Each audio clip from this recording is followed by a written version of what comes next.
बिस्मिल्लाहिर्रहमानिर्रहीम। अस्सलाम वालेकुम। आज मैं आपको कायदे आज़म के ऊपर मज़मून लिखना सिखाऊंगी। तो आइए शुरू करते हैं। कायदे आज़म 25 दिसंबर 1876 को कराची में पैदा हुए। कौन जानता था कि ये बच्चा एक दिन बरे-सगीर के करोड़ों मुसलमानों की दिल की धड़कन बन जाएगा।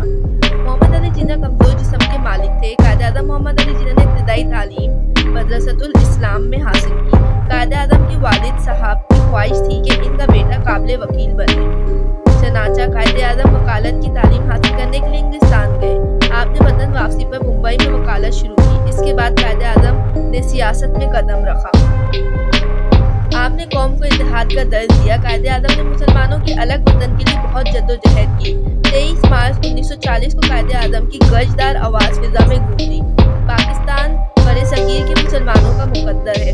पूरी कौम ने आपकी आवाज़ पर लब्बैक कहा। गली गली शहर शहर एक ही नारा गूंज रहा था, लेकर रहेंगे पाकिस्तान, बन के रहेगा पाकिस्तान, बट के रहेगा हिंदुस्तान, पाकिस्तान जिंदाबाद, पाइंदाबाद। ये सब इस अजीम मौसम की वजह से हुआ। आपने अंग्रेजों और हिंदुओं की आंखों में आंखें डालकर कहा, मुसलमान हिंद का एक ही मुतालबा है, मुसलमान का अपना आज़ाद मुल्क यानी पाकिस्तान। कौम की बेटियां और माएँ, जवान और बूढ़े सभी सीसा पिलाई हुई दीवार की तरह डट गए।